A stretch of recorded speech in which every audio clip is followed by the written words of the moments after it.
آج ہم ایک ایسی کہانی پر کچھ گہری بات چیت کر رہے ہیں جو شاید عام زندگی کے تجربات سے بہت مختلف ہے۔ یہ کہانی ہے روجر مورینو کی، ایک ایسے شخص کی جس نے اپنی جوانی میں ان کے اپنے بقول خود کو شیطانی طاقتوں کی پوجا پاٹ میں پایا۔ جی بالکل، ہمارے پاس جو بنیادی معلومات ہیں وہ ایک ویڈیو انٹرویو کا ٹرانسکرپٹ ہے۔ اس میں مورینو نے خود ہی بتایا ہے کہ وہ اس یوں کہیں کہ تاریک دنیا میں کیسے داخل ہوئے، وہاں کیا کیا دیکھا، کیا تجربات ہوئے اور پھر آخرکار وہاں سے نکلے کیسے۔ یہ سب ان کی اپنی یادداشت اور بیان پر مبنی ہے۔ اور یہاں ہمارا مقصد بالکل واضح ہے۔ ہم اس کہانی کو غیر جانبداری سے پیش کرنا چاہتے ہیں، ویسے ہی جیسے ہمیں ماخذ میں ملی ہے، تاکہ یہ سمجھ سکیں کہ اس میں مافوق الفطرت تجربات اور جو روحانی کشمکش کا ذکر ہے وہ اصل میں ہے کیا۔ تو آئیے اس تفصیلی جائزے کا آغاز کرتے ہیں۔ تو کہانی شروع ہوتی ہے دوسری جنگ عظیم کے بعد کینیڈا کے شہر مونٹریال میں۔ مورینو صاحب اس وقت نیوی سے واپس آئے تھے اور ان کی ملاقات ایک پرانے دوست سے ہوئی جس نے ایک بڑی عجیب سی پیشکش کی۔ جی، اس دوست نے کہا کہ وہ کچھ ایسے لوگوں کو جانتا ہے جو مردوں کی روحوں سے بات کروا سکتے ہیں، اور اس نے مورنو کو دعوت دی کہ اگر وہ چاہیں تو اپنی مرحومہ والدہ کی روح سے بات کر سکتے ہیں۔ اوہ، تو مورنو کا کیا رد عمل تھا؟ شروع میں تو وہ ہچکچائے، شاید کچھ ڈر بھی گئے، لیکن دوست نے آپ کہہ لیں کہ طنز کیا یا چیلنج کیا کہ تم تو ڈرپوک لگتے ہو۔ بس اس بات پر وہ جانے کے لیے تیار ہو گئے۔ اچھا، تو یہ پہلا تجربہ، یہ جو محفل اظہار ارواح یا سیانس کہلاتی ہے، یہ کیسا تھا؟ ان کے بیان کے مطابق یہ ایک کافی اچھے بڑے گھر میں ہو رہا تھا، کوئی 20 کے قریب لوگ ہوں گے۔ ایک خاتون تھیں جنہیں میڈیم یا عاملہ کہہ سکتے ہیں، وہ باری باری لوگوں کے لیے روحوں سے رابطہ کروا رہی تھیں۔ کوئی خاص واقعہ جو وہاں پیش آیا ہو؟ ہاں، 2 واقعات کا ذکر خاص طور پر ملتا ہے۔ ایک تو یہ کہ ایک صاحب نے اپنے دوست کی روح سے بات کی جو کچھ مہینے پہلے فوت ہوا تھا۔ آواز نے براہ راست جواب دیا لیکن کوئی شکل نظر نہیں آئی۔ دوسرا واقعہ ایک خاتون میری کے ساتھ ہوا۔ وہ کچھ شکی مزاج تھیں۔ ان کی مردہ بہن کی روح مبینہ طور پر ایک شفاف سی شکل میں دیوار سے نکلی، جسے دیکھ کر وہ بے ہوش ہو گئیں۔ یہ تو سننے میں کافی ڈراؤنا لگتا ہے۔ اور مورنو کے لیے کیا یہ چیزیں پھر عام ہو گئیں؟ ہاں، یہی تو حیرت کی بات ہے۔ مورینو کہتے ہیں کہ جیسے جیسے وقت گزرتا گیا، یہ انتہائی غیر معمولی واقعات انہیں بالکل معمول کے مطابق لگنے لگے۔ شاید یہ انسانی فطرت ہے کہ ہم عجیب سے عجیب حالات کے بھی عادی ہو جاتے ہیں۔ ان سیانسز کے بعد وہ ایک زیادہ کہیں کہ خفیہ قسم کی تنظیم میں کیسے شامل ہوئے؟ یہ پہلے والے تجربے سے مختلف تھا؟ جی، ہوا یہ کہ ایک سیانس کے دوران ان کی ملاقات ایک مقامی بینڈ لیڈر جارج سے ہوئی۔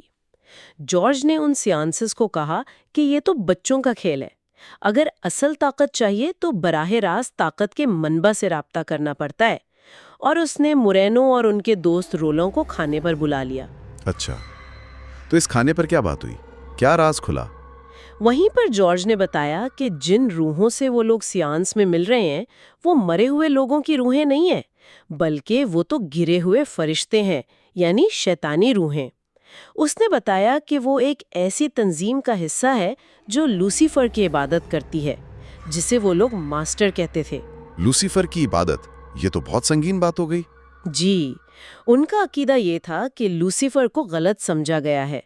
کائنات میں خیر و شر کی ایک جنگ چل رہی ہے اور وہ لوگ شر کی طرف ہیں، لیکن وہ خود کو اتنا برا نہیں سمجھتے جتنا دنیا سمجھتی ہے۔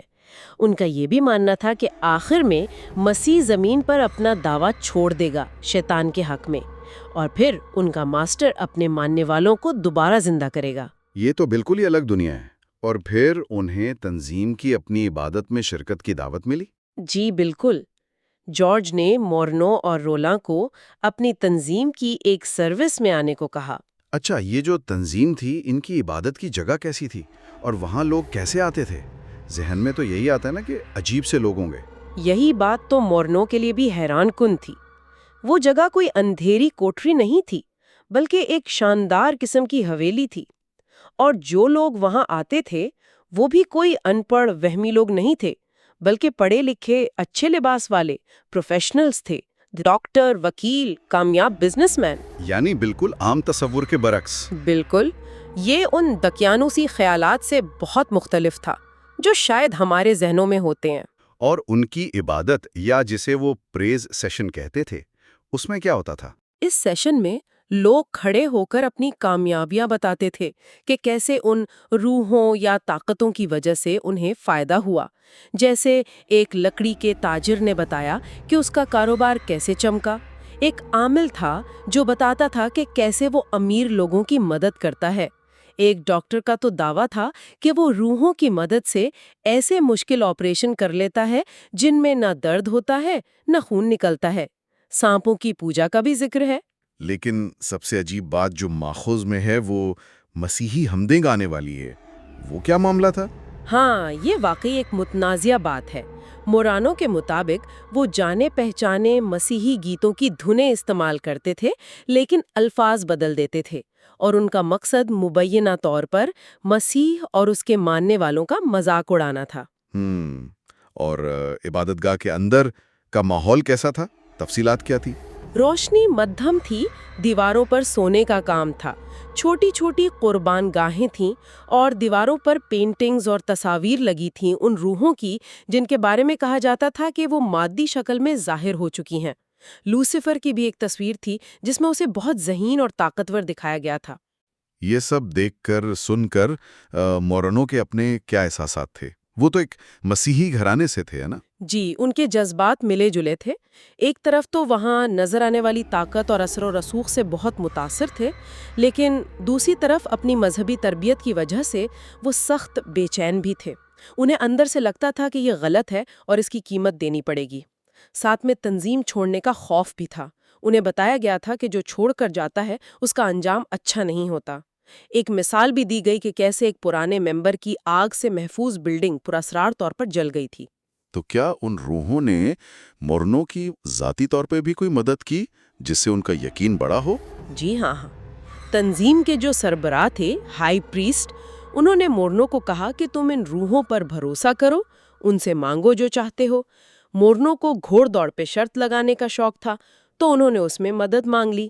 اور کیا ہوا پھر؟ مورنو بتاتے ہیں کہ انہیں خواب میں یا کسی خاص کیفیت میں جیتنے والے گھوڑوں کے نام بتائے جاتے۔ ایک دفعہ تو ایک ایسے گھوڑے کا نام بتایا جس کے جیتنے کا کوئی چانس نہیں تھا، مطلب 21-1 کا بھاؤ تھا۔ مورنو نے شرط لگائی اور جیت گئے۔ اس طرح انہوں نے کافی پیسے کمائے، اتنا کہ 1946 میں $200 کا ایک بہت مہنگا سوٹ خریدا، جو اس زمانے میں بڑی رقم تھی۔ لیکن یہ سلسلہ پھر رک گیا؟ ہاں، کچھ عرصے بعد جو سٹے باز تھے، بک میکرز، انہیں شک ہو گیا کہ مورنو کو کہیں سے پکی خبر مل رہی ہے، تو انہوں نے اس پر شرطیں لینا بند کر دیں۔ ماخذ میں ایک وکیل کا بھی ذکر ہے، اسی تنظیم کا ممبر۔ کہا جاتا تھا کہ اس کے دفتر میں ٹائپ رائٹر خود بخود چلتے تھے، روحیں چلاتی تھیں اور عدالتی کاغذات تیار ہوتے تھے۔ وہ اس سے بہت پیسہ کماتا تھا۔ اچھا، اب ذرا ان کے نظریات پر بات کرتے ہیں۔ ہائی پریسٹ نے یہ جو خیر و شر کی بڑی جنگ، گریٹ کنٹروورسی کا ذکر کیا، اس کی کیا تفصیلات بتائیں؟ یہ کافی اہم لگتا ہے۔ بالکل، یہ ان کے عقائد کا آپ کہہ لیں مرکز تھا۔ ہائی پریسٹ نے مورنو کو تفصیل سے سمجھایا کہ کائنات میں مسیح اور لوسیفر یعنی شیطان کے درمیان ایک پرانی جنگ چل رہی ہے۔ اس نے لوسیفر کو بہت ذہین اور خوبصورت مخلوق کے طور پہ پیش کیا اور یہ بھی بتایا کہ 1700 کی دہائی میں شیطان نے ایک بڑی جنرل کونسل بلائی تھی۔ جنرل کونسل کس لیے؟ اس کا مقصد تھا آنے والے صنعتی اور سائنسی دور کے لیے نئی حکمت عملی بنانا۔ یہ تو بڑی منصوبہ بندی لگ رہی ہے۔ کیا حکمت عملی تھی وہ؟ ہائی پریسٹ کے مطابق 3 بڑی پالیسیاں تھیں۔ پہلی، انسانوں کو یقین دلا دو کہ شیطان اور اس کے فرشتے اصل میں ہیں ہی نہیں۔ یہ ماضی سے الٹ تھا جب جادو ٹونے پہ یقین عام تھا۔ مقصد یہ تھا کہ لوگ برائی کے وجود سے ہی انکار کر دیں۔ دوسری پالیسی تھی ہپنوٹزم، یعنی سموہن کے ذریعے، اس کے ذریعے لوگوں کے ذہنوں پر کنٹرول حاصل کرنا۔ اس سے جادو ٹونے کے بجائے ایک نئی سائنس کے طور پر پیش کیا جانا تھا، انسانیت کے فائدے کے لیے۔ فرانز میسمر نامی شخص کا ذکر ہے کہ اسے اس کام کے لیے چنا گیا۔ مقصد تھا مغربی دنیا کو تصوف کی طرف لانا اور غیر مسیحی بنانا۔ جیسے پچھلی زندگیوں کے نظریات پھیلانا۔ اور تیسری اور شاید سب سے اہم، بائبل کو تباہ کرنا لیکن جلائے بغیر، اور اس کا طریقہ تھا نظریہ ارتقاء، یعنی تھیوری آف ایولیوشن۔ نظریہ ارتقاء، اس سب سے کیا تعلق جوڑا گیا؟ ہائی پریسٹ کا دعویٰ تھا کہ چارلز ڈارون اور تھامس ہکسلے جیسے سائنسدانوں کو بچپن میں ہپنوٹائز کیا گیا تھا، اور پھر لوسیفر نے خود انہیں یہ نظریہ بنانے میں مدد دی۔ ان کے خیال میں اگر لوگ ارتقاء کو مان لیں تو بائبل کی تخلیق، انسان کا گناہ، نجات دہندہ کی ضرورت، یہ سب باتیں خود بخود ختم ہو جاتی ہیں۔ وہ ارتقاء پڑھانے والوں کو ایک خاص مذہبی نظام کے خادم سمجھتے تھے جنہیں شیطان کی طرف سے خاص مدد ملتی ہے۔ اور اس جنگ کا انجام کیا بتایا؟ کوئی آگ، جہنم وغیرہ؟ نہیں، بائبل میں جو آگ اور گندک والے جہنم کا تصور ہے اسے وہ بالکل نہیں مانتے تھے۔ ان کے مطابق یہ جنگ آمن طور پر ختم ہوگی، مسیح خود ہی پیچھے ہٹ جائے گا، زمین لوسیفر کو مل جائے گی، پھر وہ اپنے ماننے والوں کو زندہ کرے گا اور ہمیشہ حکومت کرے گا۔ یہ بھی دعویٰ تھا کہ ان کی روحیں آگ میں زندہ رہ سکتی ہیں، جیسے آگ پر چلنے والے ہوتے ہیں۔ یہ نظریات تو بہت ہی غیر معمولی ہیں۔ پھر ایک اور اصطلاح استعمال ہوئی ہے، مسیحی بت پرستی، کرسچن آئیڈالٹری۔ اس سے کیا مراد تھی؟ یہ بھی ایک چونکا دینے والا دعویٰ تھا۔ ہائی پریسٹ کے مطابق اصل مسیحی بت پرستی یہ ماننا ہے کہ انسان کی روح غیر فانی ہے، یعنی امورٹل سول۔ اس نے نیکرومینسی یعنی مردوں سے رابطہ کرنے کی تعریف بھی بدل دی۔ کہا کہ نیکرومینسی صرف روحوں کو بلانا نہیں، بلکہ مرنے کے بعد کسی بھی قسم کی زندگی یا غیر فانی روح کے تصور پر یقین رکھنا ہی نیکرومینسی ہے۔ لیکن یہ عقیدہ بت پرستی کیسے ہوا؟ اس کی کیا وجہ بتائی؟ دلیل یہ دی گئی کہ جب لوگ یہ مانتے ہیں کہ مرنے والوں کی روحیں زندہ ہیں اور ان سے رابطہ ہو سکتا ہے، تو یہ اصل میں ان دوستانہ شیطانی روحوں کو موقع دیتا ہے۔ وہ پھر ان مرے ہوئے عزیزوں یا مشہور لوگوں کا روپ دھار کر لوگوں کے سامنے آتی ہیں، انہیں گمراہ کرتی ہیں۔ تو اس طرح لوگ جانے انجانے میں ان شیطانی روحوں کی عزت کر رہے ہوتے ہیں جو اصل میں شیطان کی ہی پوجا ہے۔ اچھا، یہ تو بہت ہی پیچیدہ فلسفہ بنا دیا انہوں نے۔ لیکن کیا اس نام نہاد بت پرستی سے کوئی بچا ہوا بھی تھا، کوئی استثناء؟ جی ہاں، اور یہی وہ نقطہ تھا جس نے مورنوں کی زندگی میں ایک اہم موڑ لایا۔ ہائی پریسٹ نے خوب مانا کہ ایک مسیحی فرقہ ہے سیونتھ ڈے ایڈوینٹسٹ، جنہیں اس دھوکے میں لانا تقریباً ناممکن ہے۔ وجہ یہ بتائی کہ چونکہ وہ بائبل کے اصل سبت یعنی ہفتے کے دن کی عبادت کرتے ہیں، اس لیے انہیں خدا کی طرف سے خاص مدد اور عظیم روحانی سمجھ ملتی ہے جو انہیں اس فریب سے بچاتی ہے۔ یہ بات سن کر تو مورنوں کی دلچسپی یقیناً بڑی ہوگی۔ بالکل، یہ بات ان کے ذہن میں بیٹھ گئی۔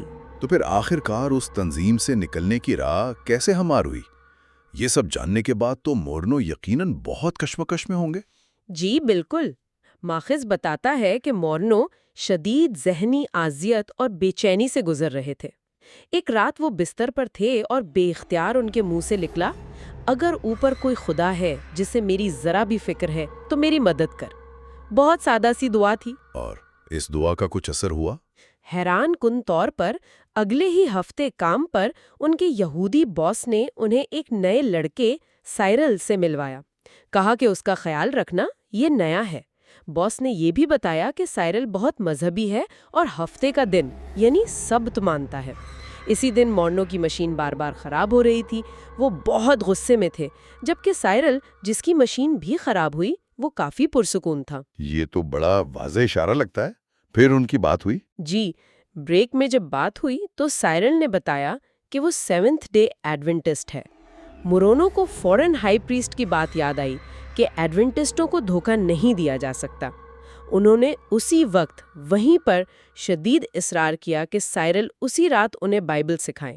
اسی رات فوراً؟ جی، سائرل اور اس کی بیوی سنتھیا، وہ خود بھی ابھی نئے نئے تھے، بیپٹسمہ بھی نہیں لیا تھا، صرف بائبل پڑھ رہے تھے۔ وہ پہلے تو ہچکچائے، لیکن مورونو نے اتنا اصرار کیا کہ وہ مان گئے۔ انہوں نے پہلی ہی رات شام 7 سے رات 11:30 بجے تک بیٹھ کر 4 بائبل سٹڈیز مکمل کیں۔